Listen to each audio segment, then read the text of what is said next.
what brand of guitar this is. It is Sub-Zero. Well, yeah, Sub-Zero. Let me just turn my amp off. So, this is a Sub-Zero Generation 8 string. This isn't a review, it's just me telling you what it is. And I had it for like a couple of years. Recently restringed it because the strings on it were very old.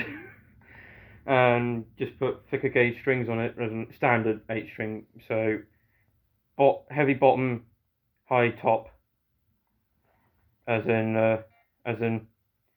9 on the bottom. Well, the 9 gauge string broke on the bottom, so it's a 10 gauge, and an 80 gauge on the top. And over here, if I just place my 8 string down, and also it doesn't fall, is my 30-inch scale length Sub-Zero baritone, vintage style baritone. Yeah, this one's like slightly more, but if you well, I found it. I got it for a deal. I got it when it was on sale, because secondhand these things are about £245, but I got this one for about 200. And the pickups are okay, but I kind of prefer a brighter sound with my low-tuned stuff, so I can actually hear it. This sounds a bit too bassy for me, but I'm used to the pickups in the 8 string, and the 8 string pickups. I have no idea what brand they are, so I have no idea what brand these are. And this has also got your simple 3-way switch, tone, volume, not push pull. Same with the 8 string, two knobs, tone and volume, and a 3-way switch. That's basically it. But the amp that I'm using, well, it's not really an amp. It's a practice amp. It's the camera around. It's a Positive Grid Spark amp. That's what I've been using for all my tones, and also that there's just a tuner. So yeah, I basically just, well, I got the amp as a birthday present, and well, I paid for the baritone, which is here. It's kind of hard to film with a phone, which is here. I paid for this baritone. Well, let me just get it in. It's kind of hard to hold the body because the body's a weird angle. As you can see, the body's a weird angle. So, my cat just sneezed. But the body's a weird shape. It's not like a standard Stratocaster shape. So, yeah, the baritone this is as long as you can get, which is 30 inches. So basically, it's a short scale bass. Because like standard bass scale length is about 34 inches, and a short scale bass, which I had one, but I sold it, was 30 inches. So it was the same scale length as this baritone, but it wasn't a baritone. It was a bass. And my 6-string bass, not this. This is my baritone. My other 6-string, my actual 6-string bass, is tuned in similar tuning to this, but it's in drop A bass tuning, not drop A baritone guitar tuning. Well, drop A as in, this is double drop A because it's an octave lower, but drop A on bass because you're basically just dropping it from B to A. So yeah, one day I will get a 9-string. We'll see how that will go, if I have the money. Because 9 strings, if you don't know, are a niche item. They're expensive, but they're more common in America than they are over here, where I am, which is England. I don't know why, but the cheapest 9-string in America is about £900. The cheapest 9-string over here is about £1,100. So that's about nearly $2,000.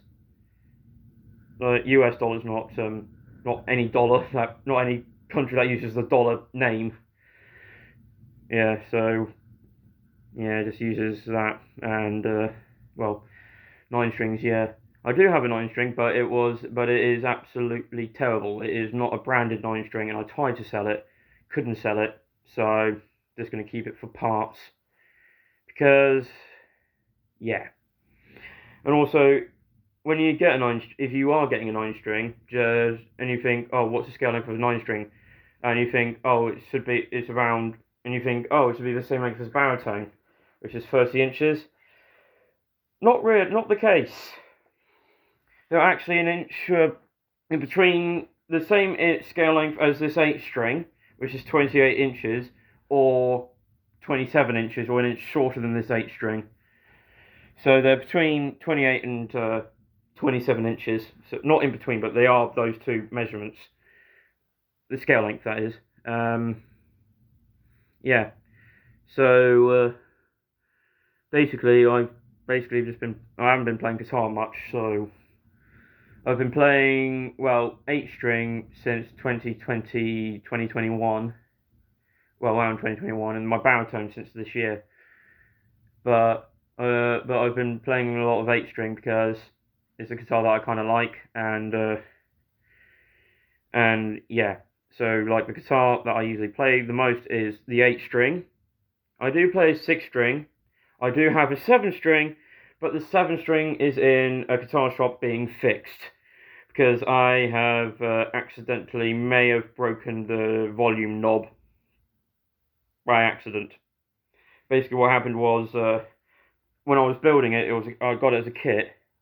The volume knob pot, this bit here, I put the actual bit on top of the potentiometer, which is what the volume and tone pot are. But I couldn't get the grip, this bit, the silvery bit, well, it's black on the guitar, off. I pulled it off, but I pulled out everything, as in the bit that the bit that sticks up and out of the. I'll show you on my 8 string by carefully taking off.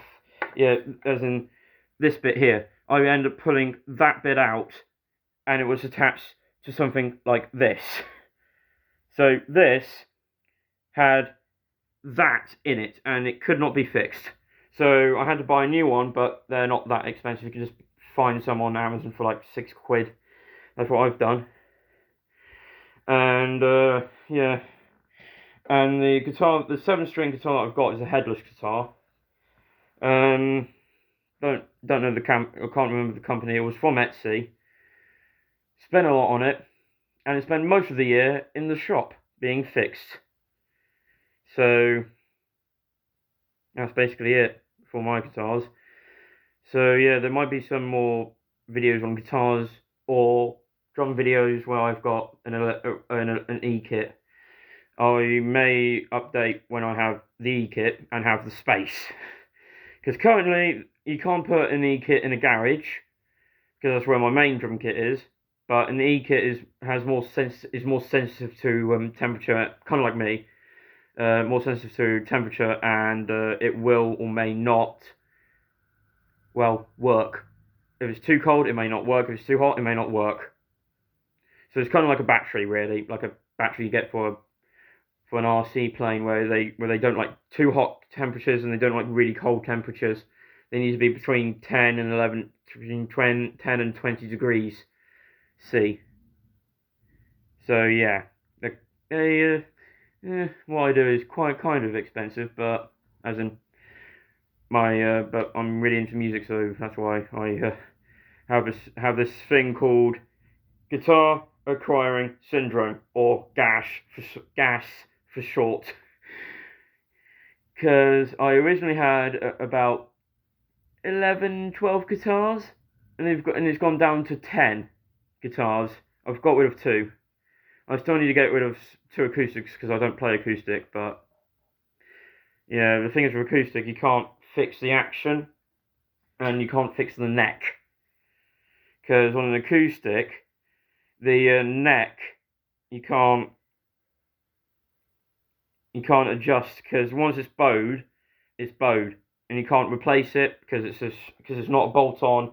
It's basically just glued on or made part of the body of the guitar.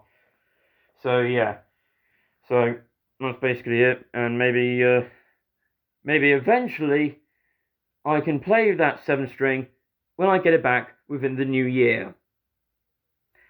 I hope it's fixed by then.